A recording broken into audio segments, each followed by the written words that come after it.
It's time for another half hour of Hatteberg's People. Here's a preview. I refuse to let this disease keep me down. In the throes of a tragic illness, Jeff Hallowell had a dream of helping others in this same situation. It's a reminder that dreams and possibilities can always trump hopelessness. Also, I've had happiness, I've had fortune, and I've had tragedy. And I can associate with almost anybody that walks out here. Generations of Kansans knew him as a fixture at the Kansas State Fair. But there was more to J.B. Holdren than just clowning around. Not that there's anything wrong with that. One of the last interviews with Bardo the Clown is coming up. Plus, for me, the journey through theater, first as a performer and now in other capacities, has certainly been key to my feeling like I have a place on this planet. Wayne Bryan made Wichita one of the hot spots in the nation for musical theater.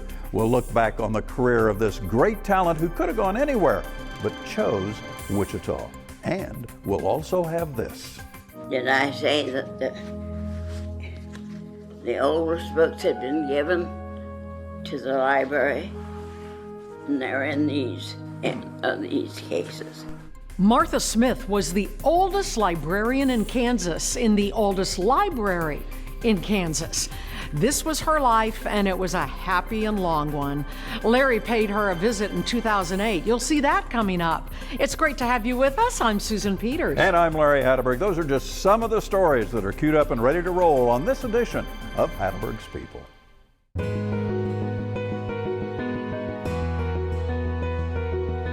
These stories are like old friends. Their lives radiate from the screen like prophets of the past. They were teachers, but not in a classroom. Instead, they taught about life to those around them who cared to listen, and I was their student.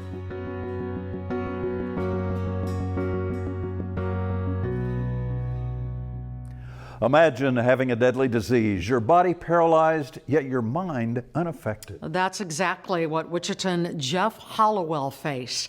He had ALS, also known as Lou Gehrig's disease. When Larry visited him in 2007, the prognosis was not good. Yet, even though he had a body that would not move, Jeff had a mind that wouldn't quit. And even in the midst of his own personal crisis, he was focused on a project to help others. I refuse to let this disease keep me down. My body may be failing me, but my mind is still sound, and for the most part stay positive. Jeff Hallowell shouldn't be thinking about others. He's paralyzed, can't speak, and is looking at a death sentence called Lou Gehrig's disease. Jeff was at the prime of his life. He was an aeronautical engineer, newly married, bought his first house, soon to have his first baby. And then something like this hits him, and it's just not real. Having ALS has given me a premature glimpse of what it is like to be an elderly person. Yet, as he controls his computer that speaks for him by a dot on his forehead, his incredible inner strength and yearn to help others has Jeff looking to the future instead of dwelling on death. I have a dream that has become an obsession, and that is open up a Home Plus business and share my home with those less fortunate than me. Jeff wants to build what he calls the Hallowell Haven Home, a 5 to 6 bedroom place that can accommodate others like him and where he can live with his son. I have so much to be thankful for, like my 4-year-old son Ethan, loving and supportive family in Maine and Florida. The plans are made, companies have been contacted, and he is moving forward. 4 years ago, he was an aeronautical engineer at Wichita's Benacor, a company that builds honeycomb structures for the aerospace industry. Then, out of the blue, came the diagnosis, ALS. Without these key people in my life, I think my ALS would have taken my life long ago. Meanwhile, the CEO of Benacor, D.C. McDonald, said this about Jeff. Faced with more personal disasters in the last 5 years than most people face in a lifetime, he has refused to surrender. He's developed a plan for a home health care business. This endeavor will provide the much-needed additional home health care resources in Wichita, where most existing facilities have waiting lists. So as plans move forward, Jeff's close friend and advisor Thaddeus Alexander says the need for home health care is huge, and Jeff's idea to build his own came from one simple realization. There's a waiting list here in Wichita that is months, and so that's why we decided to open his own. ALS places a huge financial burden to any normal household. I pray my business will bring relief to ALS families. Now, Jeff lived for another 9 years before passing away in 2016. Unfortunately, his plans for the Hallowell Haven home never became a reality. But I think he just enjoyed working on it, and it passed time for him because the disease was really killing him at that point. Exactly. And so if he could concentrate on something else, that made everything else worthwhile. It probably made him live longer, too. I hope it did, yes. Yeah. Here's another man with a big heart for others. His name was J.B. Holdren, but nobody called him that. Now, he was always known as Bardo the Clown. And for decades, he was one of the big stars of the Kansas State Fair. And for Bardo, the fair wasn't just a couple of weeks a year gig. It was his year-round passion. In his heyday, this was Hutchinson's Bardo the Clown. And this is Bardo today. Older and slower, but still so much a part of the Kansas State Fair. My dad told me when I was real small that I was put on this earth to help to make people happy, and I've been trying. Now, these pictures were taken in 1988 in Bardo's original fair location. Well, I've been doing this since I was about 10 or 12 years old, just came natural. You see, Bardo just isn't a clown. He is a sign painter, a master craftsman, an artist, and carver for all of his public life. I should have told you like I told the guy the other day. He says, how long have you been doing this? I said, well, who do you think put the name on Noah's Ark? Now, most of the signs you see at the State Fair, Bardo still paints with help from his staff. This is kind of like old home week. Kids that I met when they were real young are now coming back, bringing their grandchildren to see me. At the 2008 fair, he was there, just off the Midway, selling many of his carved artworks and remembering his rich history. I've had happiness, I've had fortune, and I've had tragedy. And I can associate with almost anybody that walks out here. His paint shop today, full of yesterday's posters and pictures, a wealth of restored circus artwork from a man who has been part of circuses and carnivals seemingly forever. I was 120 years old last December. Now, if you believe that, I lie a lot, too. When the fair packs up and everyone leaves, one person stays. That person is Bardo. He is the only full-time resident of the Kansas State Fairgrounds. He lives in this home and works out of his paint shop on the fairgrounds 365 days a year. The Great Spirit gave me more talent than I deserved. When Bardo shows you a glimpse into his past life, he's not boasting, it's just fact. This man of the Midway has lived several lifetimes in grease paint. Now, Bardo can be tough, and he can be tender, and those who know him have seen both sides. But everyone knows Bardo sticks by one essential truth. We definitely believe that we were put on this earth to make people happy. Well, one of Bardo's great tragedies in life was the death of his son at age 24 from a motorcycle accident in 1979. He himself passed away in 2013 at age 93. He actually lived on the fairgrounds in Hutchinson for a long period of time. So, that's amazing. And he painted signs during the off time when the fair wasn't there. So he was a really interesting man. A definite fair clown. Exactly. Mm-hmm. For more than 3 decades, the life force of Wichita's music theater has been Wayne Bryan. Now, this energetic entertainer, and he is energetic, has not only put Wichita on the map with our outstanding music theater, but has also made a place for actors and actresses to make a name for themselves. We begin our story with one of Wayne Bryan's early career appearances on The Old Merv Griffin Show.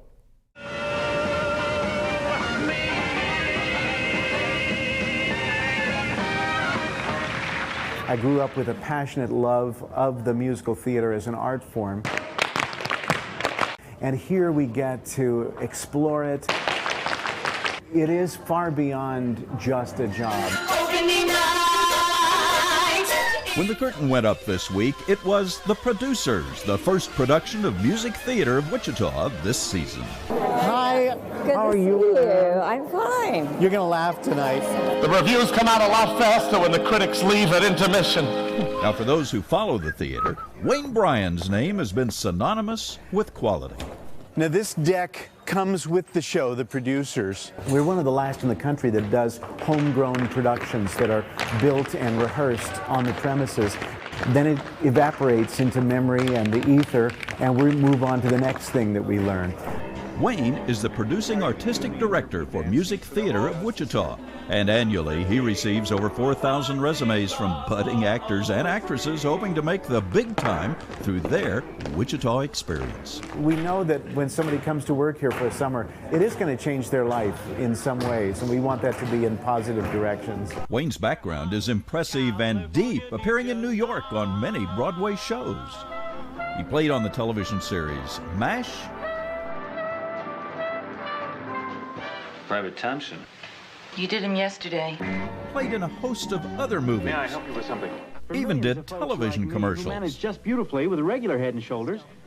The great news is he has had a lifetime of experience on stages throughout the world. Master of all I survey. And for me, the journey through theater, first as a performer and now in other capacities, has certainly been key to my feeling like I have a place on this planet. Involved in all facets of the production, from costume to set design, Wayne Bryan has made himself part of the Wichita cultural scene. Now he's had offers from bigger cities, but so far, has turned them down. But none of those other places, Seattle, Fort Worth, Pittsburgh, none of them offers the same combination of elements of artistic freedom, youthful enthusiasm, and a chance to do this kind of work on this kind of scale, on this kind of schedule. Nobody does this, so I am very happy to be where I am.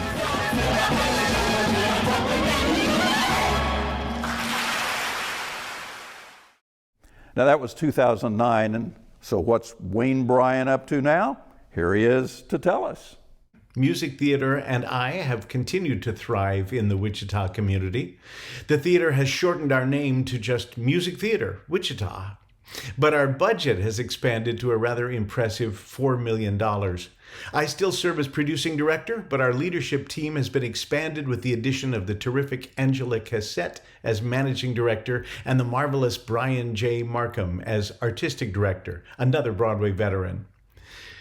With all live performances shut down because of COVID during 2020, Music Theater Wichita turned our attention to creating digital content, both for entertainment and for educational purposes. And it included the Music Theater Wichita Holiday Special, which aired right here on KPTS last December. Haul out the holly, put up the tree before my spirit falls again. Fill up the stockings, we may be rushing things, but deck the halls again now. For we... You can see Wayne remains very active on the Wichita entertainment scene. He now has a home in Southern California and divides his time between there and here. Wayne says Wichita will remain his primary home during performance season.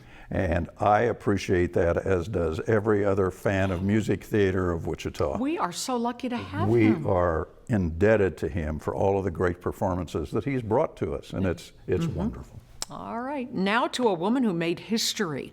In fact, she was history. In Vinland, Kansas, Martha Smith set 2 unique records that have to do with her age and where she worked. It is a perfect day in Vinland, Kansas. In this tiny community, history is everywhere. There is the new church, the old church, historic buildings, and then there is this structure, the Coal Creek Library, founded in 1859. This one-room library contains the history of the community.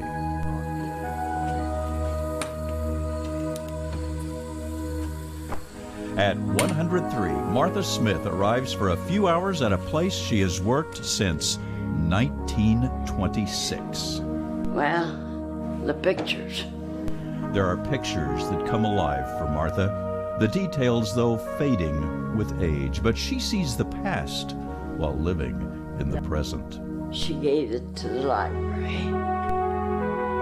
Outside, spiders weave their fall webs, and inside, Martha weaves the local history for all who will listen. These are my relatives. Martha's relatives established this library before Kansas became a state. Did I say that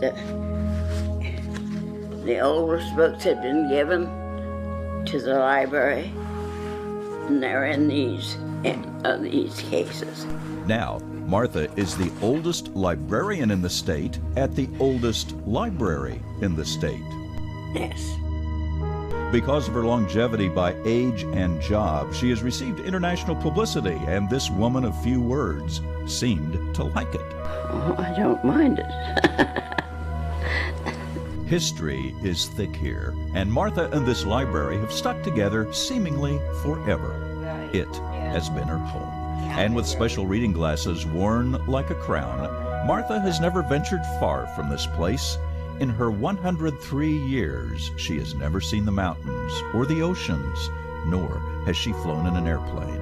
For her, this little library has been enough. I'm grateful for it.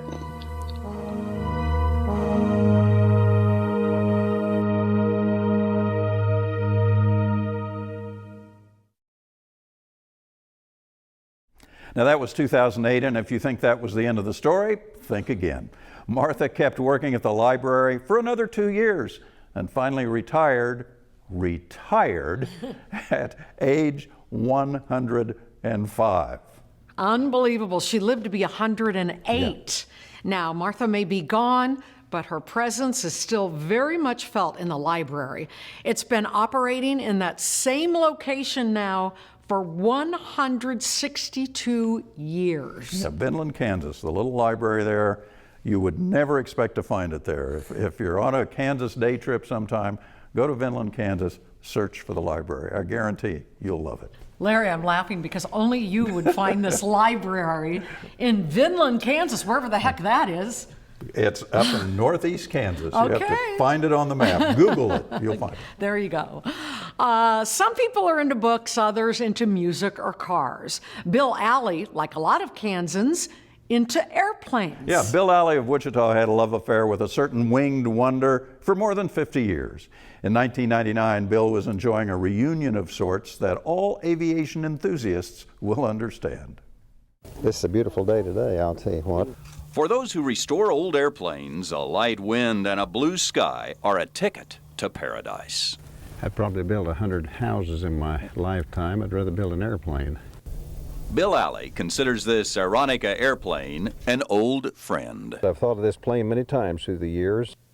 In 1949, Bill owned this little plane. Just out of the Air Force, he put about 50 hours on it, then sold it. That's right. But he always regretted it. And now it's really special because I've restored it. He found it in a Kansas barn, the tail tucked up on a barrel. Well, after a few years of trying to buy it, he did. And you just fly by the seat of your pants. But he didn't restore it that way. He took time and care.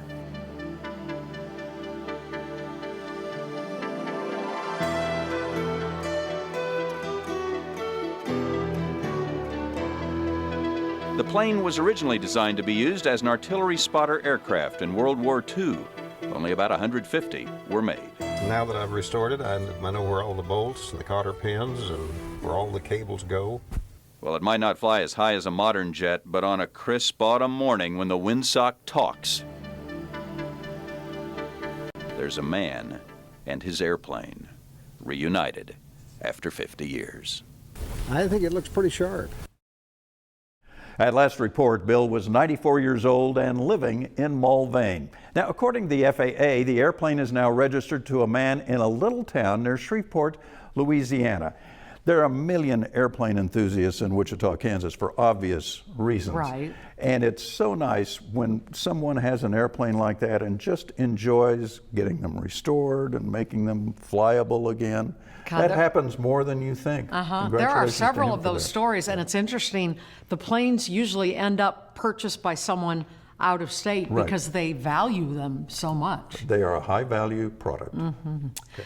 Well, change is inevitable, except from a vending machine. But seriously, time passes. New things come. Old things often have to go. Well, sometimes it's sad, but that's just kind of how life works.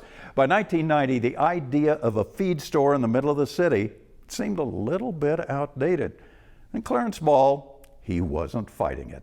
He knew it was time to say goodbye and retire. We pass it every day. When I moved here, McLean wasn't paved. We look, but we don't see the old feed store at Seneca and McLean. I've been selling feed for 54 years. I've survived, and a lot of them haven't. Clarence Ball knows this corner well. For years, time and traffic have passed by his ancient building, but at 89, time is his final customer. Well, inside, clutter gives way to history, to memories, and to paper monuments of the past. it's more cluttered than common, but it's always cluttered. These stores were common in your father's time. Now, dusty seeds, yellowing advertisements, and boxes of old things collect like seconds dripping from a clock. Well, it may have character. I'm not sure that it's class. On a lazy afternoon, friends drop by to wish him well. But people are nice. It's been damn near 100 years, hasn't it? Well, it's been over 50. Yeah, that's right. Yeah, well, I remember one time, Time weighs heavy on memories. And through misty eyes, Clarence says he'll miss the old place. but I think I'll live through it. I've just got a few bags of stuff left, but I don't think you want that for Wilmer. No. I think they're going to have everything you want. Okay. And they're a nice couple. Well, I sure hate to see you sell out. Well, if I don't see you anymore, why? Be careful. Jolly good luck to you. Yeah. Okay. And we will miss stores like these, their musty smells, the feel of soft dust on your fingertips. Bigger, fancier stores may have more things, but they don't have folks like Clarence. Because here, Clarence is the store. When people retire, according to the statistics, I think they don't usually live that long. I'll probably be one that goes ahead and lives.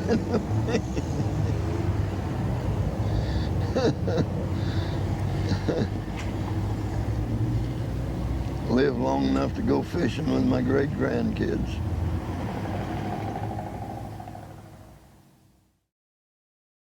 Unfortunately, Clarence didn't. He died that same year at age 89. I'm so glad you did this story, though, because Yeah. he lives on now. Very few people will remember the Seaball Feed Company. Is that what it was called? That was what it was called. Yeah. Unbelievable. Thank you, Larry. Those are all the stories we have for this week. If you have a question or comment, shoot it off to us at hattebergspeople@kpts.org. Larry, those were some real gems as always. I have a great time doing them, and I hope the people out there enjoying them as much as I do. I'm Susan Peters. I'm Larry Hatteberg. We'll see you next week.